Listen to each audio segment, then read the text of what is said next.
অন্যান্য সমস্ত জীবও জন্ম মৃত্যুর আবর্তে আবদ্ধ, কিন্তু কেউ যখন মনুষ্য শরীর লাভ করে তখন সে এই কর্মবন্ধন থেকে মুক্ত হওয়ার একটি সুযোগ পায়। কর্ম, অকর্ম এবং বিকর্ম সম্বন্ধে ভগবদ গীতায় স্পষ্টভাবে বর্ণনা করা হয়েছে। শাস্ত্র নির্দেশ অনুসারে কর্ম করাকে বলা হয় কর্ম। যে কর্ম আমাদের জন্ম মৃত্যু আবদ্ধ থেকে উদ্ধার করে তাকে বলা হয় অকর্ম। আর স্বাধীনতার অপব্যবহার করে যে কর্ম করার ফলে মানুষ নিম্নতর জীবনে অধঃপতিত হয় তাকে বলা হয় বিকর্ম। এই তিন রকমের কর্মের মধ্যে যা জীবকে কর্মবন্ধন থেকে মুক্ত করে, বুদ্ধিমান মানুষেরা সেই কর্মে ব্রতী হন। সাধারণ মানুষেরা স্বীকৃতি লাভের জন্য কিংবা এই জগতে অথবা স্বর্গলোকে উচ্চতর জীবন লাভের জন্য সৎকর্ম করে, কিন্তু যারা উন্নত স্তরের মানুষ তারা সর্বতোভাবে কর্মফলের বন্ধন থেকে মুক্ত হওয়ার চেষ্টা করেন। বুদ্ধিমান মানুষেরা ভালো মতোই জানেন যে সৎ ও অসৎ কর্ম উভয় জীবনের দুঃখ দুর্দশাপূর্ণ জড় জগতে বেঁধে রাখে, ফলে তারা সেই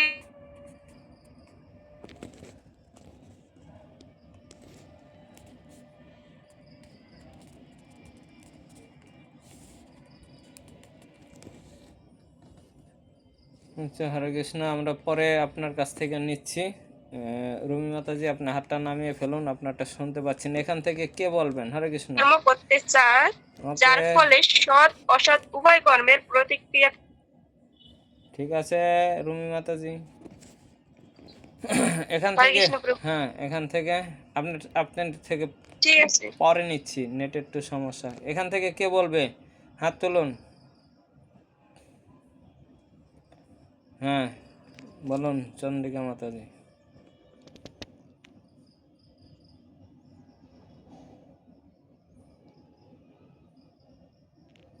স্নিগ্ধা মাতাজি বলেন। স্নিগ্ধা মাতাজি। হরে কৃষ্ণ প্রভু। তো এখানে বলা হয়েছে যে সকল জীবই কি হয়, জন্ম মৃত্যুর যে চক্র সেটাই আবদ্ধ হয়, কিন্তু মানে 84 লক্ষ যে জনিটা বলা হয়েছে যে এটার পর এই জনি, তো কিন্তু আমাদের একটা সুযোগ আছে যে আমরা যে মনুষ্য শরীর অর্থাৎ মানুষের যে শরীরটা পাই, এই শরীরটা থেকে আমরা এই কর্মের বন্ধন থেকে মুক্ত হতে পারি। এটা হচ্ছে আমাদের জন্য একটা অত্যন্ত ভালো সুন্দর সুযোগ। তো মানুষরা কি করে, তিনটা কর্ম করে থাকে। একটা হচ্ছে নরমাল, মানে এমনি কাজ। আরেকটা হচ্ছে অকর্ম, অর্থাৎ সেটা হচ্ছে কৃষ্ণের সেবা, অর্থাৎ ভগবানের সাথে যেটা সম্পর্ক আছে এরকম। তো সেই অকর্মর আরেকটা হচ্ছে বিকর্ম, যেটা হচ্ছে শাস্ত্র বিরোধী। তো অকর্মটাই হচ্ছে গিয়ে আমাদের করতে হবে, কারণ এটার ফলে কি হবে, আমরা কি করতে পারবো, আমাদের যে কর্মবন্ধন আছে আমরা সেই কর্মবন্ধন থেকে আমরা মুক্ত হতে পারবো এবং পরবর্তীতে কি হতে পারবো, ভগবত ধামে অর্থাৎ ভগবানের কাছে ফিরে যেতে পারবো, জড় জগৎ থেকে মুক্ত হতে পারবো। তো বুদ্ধিমান মানুষেরাই কি করে, কর্মবন্ধন থেকে মুক্ত হওয়ার জন্য এই অকর্মটা বেছে নেয়। কিন্তু কিছু মানুষ আছে তারা কি করে যে, ঠিক আছে সঙ্গীতা মাতাজি, শর্টকাটে অল্প একটার উপরে আলোচনা করবেন, আমরা আরো অনেক সুযোগ দিব। ঠিক আছে, এরপর কে বলবে? হাত তুলুন, তৈরি থাকুন। দীপালি মাতাজি, দীপালি মাতাজি গোয়ালগ্রাম বলেন। প্রভু, এখানে বলা হয় যে কিছু লোক আছে যারা, যে ভগবান যে আমাদের স্বাধীনতা দিয়েছে, এই স্বাধীনতার অপব্যবহার করে আমরা সেই জীবনে অধপতন ডেকে আনি। আর এটাকে বলে বিকর্ম। আর এই কর্মগুলো করলে আমাদের সেই কর্মবন্ধন থেকে আমরা কখনোই মুক্ত হতে পারবো না। ঠিক আছে, হরে কৃষ্ণ। তারপর তৃণা মাতাজি বলেন। তৃণা মাতাজি। হরে কৃষ্ণ প্রভু। আচ্ছা, এখান থেকে বলা হয়েছে যে জীবের শ্রেষ্ঠ জীব হচ্ছে মানুষ। এই যে এই মানুষের জন্মগ্রহণ করাই আমরা ভগবানের নাম কীর্তন করে জড় জগৎ থেকে আমরা মুক্ত হইতে পারবো, কিন্তু আমরা সুযোগ পাইছি, কিন্তু আমরা কুকুর বেড়ালের মতন হলে তো আমরা ভগবানের নাম কীর্তন এগুলো শ্রবণ করা পাইতাম না। মানুষের জন্মগ্রহণের ফলে আমরা একটা সুযোগ পাইছি ভগবানের নাম কীর্তন করার, প্রভু আরো নিজের থেকে। ঠিক আছে, তাহলে মানুষের দেহ পাইছেন, সুযোগটা কাজে লাগাতে হবে, সুযোগটা কাজে লাগান। কোনো 1 মিনিটের জন্য বলবেন না যে আমি পরে শুনতে পেলাম, বুঝতে পেলাম যে কি মানুষের দেহটা পেয়েছি হরিভজন করার জন্য, কিন্তু কুকুর বেড়ালরা সেই সুযোগটা পায়নি। তাহলে অ্যাপ্লাই করতে হবে। ঠিক আছে, এরপর কে বলবে? হাত তুলুন। এরপর শিউলি মাতাজি, শিউলি মাতাজি, লিলি মাতাজি, প্রতিমা মাতাজি,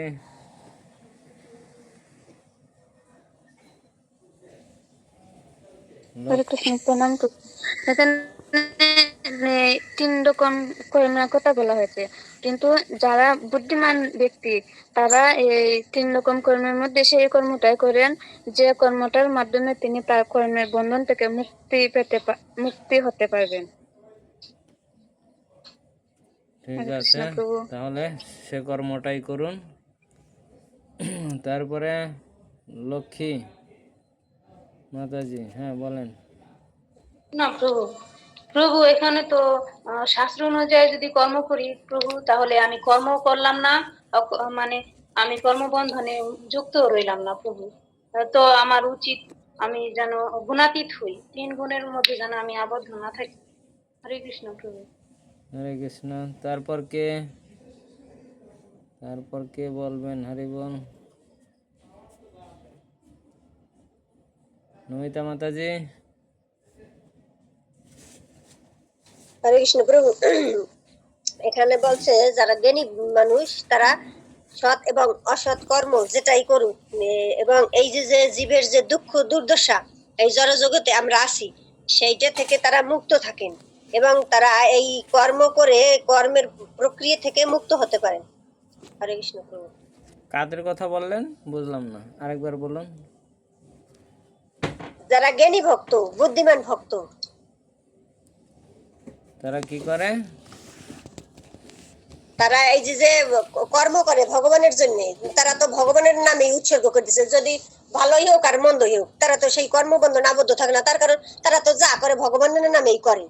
যদি একটা সে যদি সেই ভক্ত যদি দোকান দেয়, তাই সে দেখা যায় তার তো কিছু লাভ করতেই হবে, কিন্তু সেইটা তো মানে উচিত না, কিন্তু তারপরে তার ব্যবসার ক্ষেত্রে করতে হবে, তাহলে সেই টাকাও তো ভগবানের কাজে যাবে, এই জন্য সেই ওই বন্ধন থেকে মুক্ত থাকে।